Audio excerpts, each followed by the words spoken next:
गरीब को आत्मा को दुखाया जाएगा तो उसकी जो आह है ना वो भस्म कर देगी सरकार को भी। ये मैं बताना चाहता हूँ। आज मोदी सरकार जो कानून बना रही है वो इनके किसानों के विरुद्ध बना रही है बिल्कुल। लेकिन आज जो सरकार है हमारे से इस ज़मीन को छीनना चाहती है, नए नए हमारे ऊपर कानून थोप रही है। और यदि ये सब्जी यहाँ से अवेलेबल नहीं होगी तो यहाँ पे एक भुखमरी का कागार हो जाएगा। सब्जी 100 रुपये किलो से कम कोई सब्जी नहीं बिकेगी। आप पेटीएम करोगे तो आपको यूरिया मिलेगा, नहीं तो नहीं मिलेगा। तो ये यूरिया जब पेटीएम हमारे पास में है नहीं तो हम कैसे करें? तो और 500 रुपये के बजाय 800 रुपये में यूरिया कट्टा आप कितने ले लो वहाँ से। जो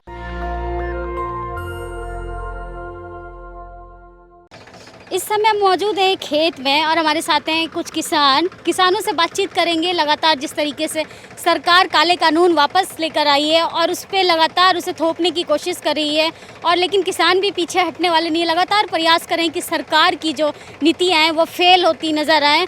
हम उनसे खुद बातचीत करेंगे, उनसे जानेंगे उनका वास्तविक अनुभव क्या है सरकार को लेके, उनकी निजी ज़िंदगी को लेके, किस तरीके से किसान क्या क्या परेशानियों का सामना करते हैं। नेशनल दस्तक की टीम यहाँ मौजूद है और हम उनसे जानेंगे किस तरीके से उनको परेशानियों का सामना करना पड़ता है, और इसके बावजूद काले कानून आ चुके हैं, इसके बावजूद ये अपनी खेती को किस तरीके से, आप देख सकते हैं यहाँ पे खेती की सिंचाई करने में लगे पड़े हैं। को काफ़ी निष्ठा और लगन के साथ ये हमारे अन्नदाता हमारे भोजन के लिए किस तरीके से पर्याप्त मेहनत करते हैं लगातार, लेकिन सरकार इनके लिए कुछ और ही नीतियाँ बना रही है, सरकार इनके लिए कुछ और ही रूल्स रेगुलेशन लेके आ रही है। तो सर आप अपना नाम बताइए।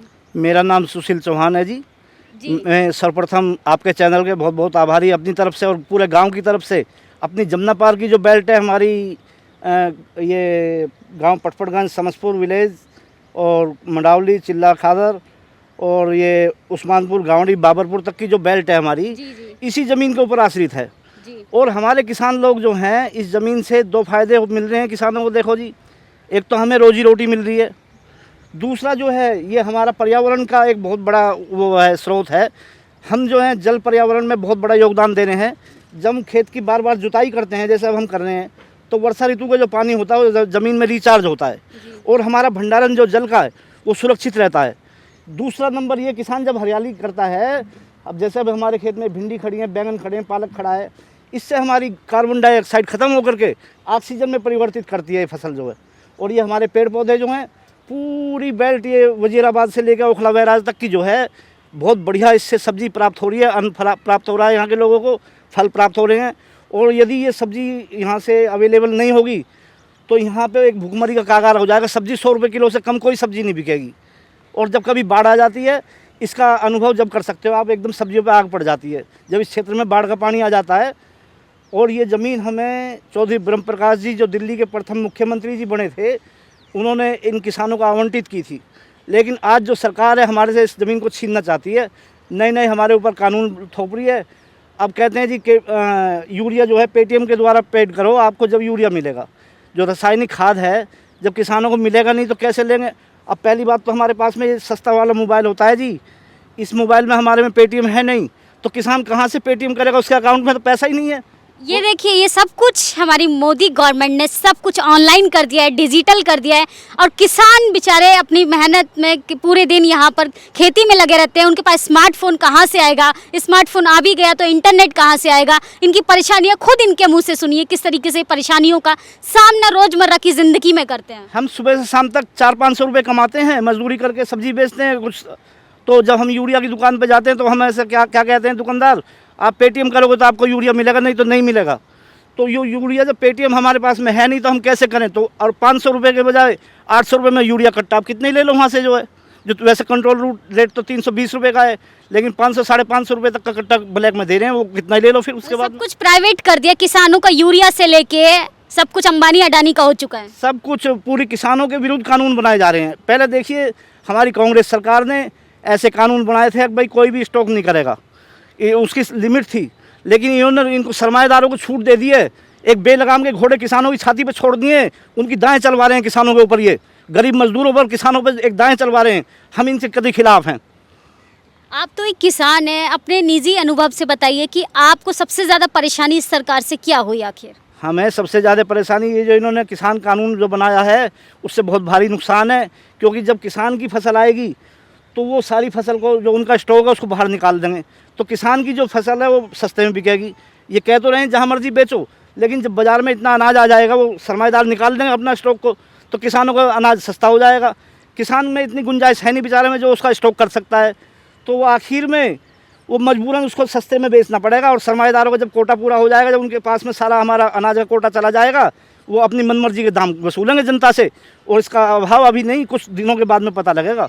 आपको लगता है सरकार काले कानून वापस ले लेगी? क्योंकि आप तो लगातार आपको बिल्कुल अपनी निष्ठा और लगन के साथ खेती में इतने मतलब मैंने आपको देखा अपना खेती करते हुए, बहुत मेहनत से आप इसमें खोए हुए थे और इतना मतलब नेचर के करीब किसान को माना जाता है। हम लोगों के अन्नदाता हैं आप लोग, सरकार के भी अन्नदाता हैं। क्या आपको लगता है कि सरकार काले कानून वापस ले लेगी आपके? देखो जी, यदि गरीब को भले ही काले कानून वापस ना ले, गरीब को आत्मा को दुखाया जाएगा तो उसकी जो आह है ना वो भस्म कर देगी सरकार को भी। ये मैं बताना चाहता हूँ। आज मोदी सरकार जो कानून बना रही है वो इनके किसानों के विरुद्ध बना रही है। बिल्कुल हम इससे सहमत नहीं हैं। हमारे पूरे गांव के किसान और जमुना पार के बेल्ट के जितने भी किसान हैं सब इसका विरोध करते हैं, इस कानून का। हम इसको सहयोग भी देते हैं। किसान आंदोलन जो चल रहा है, ठीक है, हम धन नहीं है हमारे पास में, लेकिन हम आत्मिक रूप से साथ हैं उनके। ये देखिए हमारे पास ये हम किसान से बात कर रहे थे, इनकी वास्तविक जीवन का क्या अनुभव है सरकार के प्रति, इनका दुख किस तरीके से झलक कर सामने आ रहा है। ये अपना दर्द बयां कर रहे हैं कि इनको किस तरीके से 300 कितने का कट्टा बताया था आपने यूरिया का? 320 रुपये का जो कट्टा है, 550 रुपये का हमें खरीदना पड़ता है। ये देखिए 320 रुपये का कट्टा है, इनको 500 रुपये में खरीदना पड़ता है। और इनके पास सिंपल सा एक फ़ोन है, स्मार्टफोन नहीं है, कोई इंटरनेट नहीं है। ये लोग बेचारे अपनी खेती में समय दें कि इंटरनेट और यूट्यूब चलाएं या डिजिटल मार्केटिंग में अपना डिजिटल इम्प्रूवमेंट करें, क्या क्या करें। सरकार ने इनके लिए कॉलेज से स्कूल बंद कर दिए इनके बच्चों के लिए, और इनसे उम्मीद करती है कि ये लोग स्मार्टफोन से पेटीएम, गूगल पे, तमाम ऐसी सोशल मीडियाओं का प्रयोग करें जिसमें सरकार का फ़ायदा है और किसानों का नुकसान है। और भी किसान हैं हमारे आसपास जो खेती कर रहे हैं, हम उनसे और जानेंगे कि उनका वास्तविक जीवन में क्या क्या परेशानियाँ हैं, उनके बच्चों की क्या क्या परेशानियाँ हैं। हमसे बातचीत करने के लिए सर धन्यवाद। बहुत बहुत आपका भी धन्यवाद जी। हमारी जो आगे समाचार ये पहुँचाएंगे, मैं तो ये कहता हूँ जनहित के लिए सब कार्य होना चाहिए जी जी। और गरीब जनता जो है उसको भी जीने का अधिकार है। मजदूर हमारे सब ये हमारे मजदूर हैं, ये बेचारे काम कर, ये हमसे जुड़े हुए हैं। इसमें कम कई लाख आदमी इसमें जुड़ा हुआ है इस ज़मीन में, और गवर्नमेंट चाहती है हम इसको छीन लें इन किसानों से, लेकिन ये ठीक है जैसा भी कर रहे हैं। अब हमारे ऊपर एक आरोप लगाते हैं जी, आप जो है इसमें रासायनिक खाद डालते हैं, कीटनाशक दवाइयाँ डालते हैं। अरे तुम इनको कंपनियों को बंद कर दो, वहाँ से वो कीटनाशक दवाइयाँ नहीं आएंगी, रासायनिक खाद नहीं आएगा, किसान उसको इस्तेमाल नहीं करेगा। गरीब के ऊपर लाछन क्यों लगाते हो? ये देखिए किसानों को कीटनाशक दवाई डालने के बजाय सरकार कंपनियां बंद नहीं कर रही है, इनकी प्रॉपर्टी ज़मीन बेचकर अंबानी अडानी को दे रही है, हर चीज़ को प्राइवेट करने पे लगी पड़ी है। उसको किसानों के हित में कानून लेके आना चाहिए था तो उनके विरोध में कानून ले आती है। लेकिन अब पाला सरकार का किसानों से पड़ा है। ये कोई जातिगत मसला नहीं है, ये कोई धार्मिक मसला नहीं है, और ये तमाम जो राजनीतिक मसले होते हैं उससे ऊपर ये सिर्फ रोटी का मसला है। रोटी की राजनीति सरकार के बस की बात नहीं है, क्योंकि इस बार जो पाला है किसानों से पड़ा है। राजधानी के अंदर प्रथम मुख्यमंत्री चौधरी ब्रह्मप्रकाश जी बने थे कांग्रेस के, तो उन्होंने इन गरीब किसानों का ध्यान रखते हुए इसी ज़मीन को सस्ते में आवंटित कर दिया था, क्योंकि ब्रिटिश गवर्नमेंट ने ज़मीन किसानों से छीन ली थी। वो इसमें पिग और नीलगाय का शिकार करते थे, लेकिन हिंदू धर्म ने उसको स्वीकार नहीं किया। जब कलेक्टर साहब के यहाँ हमारे कुछ बुजुर्ग पेश हुए तो उन्होंने कहा भाई आप हमारे नीलगाय का वध करते हैं, गौ हत्या है ये। तो उन्होंने क्या करा, भाई ये किसान ये भी जानते हैं, इनको सालों की ज़मीन से बेदखल कर दो। उन्होंने हमें बेदखल कर दिया हमारे पूर्वजों को। और सन 1949 में चौधरी ब्रह्मप्रकाश जी ने एक सोसाइटी बनाई थी हमारी, मल्टीपर्पज़ कोऑपरेटिव सोसाइटी, और दूसरी सोसाइटी थी मिल्क प्रोड्यूसर सोसाइटी। ये दो सोसाइटियों को वजीराबाद से लेकर ओखला बैराज तक ये ज़मीन अलाटमेंट की गई थी, और हम तभी से इसमें हमारे पूर्वज खेती करते आ रहे हैं। इसको डेजर्ट को हमने ऊंचा नीचा किया हमारे पूर्वजों ने, और आज हमारी ज़मीन पे देखो सामने कब्जा कर रखा है। ये जो पेड़ों से पेड़ मेरे हाथ के लगाए हुए हैं, ये पेड़ ये जी। और ये उत्तर देखिए हमारे कैमरा पर्सन दिखाएंगे पूरा पेड़, ये पेड़ों की पल्ली तरफ सारा कब्जा किया हुआ PWD ने, ये प्लांट वालों ने, भूमाफियाओं ने। लेकिन मैंने इनके खिलाफ RTI डाली। अब भाई तुम किस उद्देश्य से इस ज़मीन को ले रहे हो? इन्होंने कहा हम इसमें पेड़ लगाएंगे और नर्सरी करेंगे। हमने कहा भाई तुम अपना वो दिखाओ, तुमने क्या अलाट करवा लिया कि ज़मीन तो हमारे नाम अलाट है किसानों को ये। तो हमने उत्तर प्रदेश सिंचाई विभाग में RTI के द्वारा उनसे जवाब मांगा। उन्होंने तो कहा भाई नहीं, ज़मीन हमारी है और हमने किसानों को दे रखी है, और हमारा उनका केस भी लंबित है।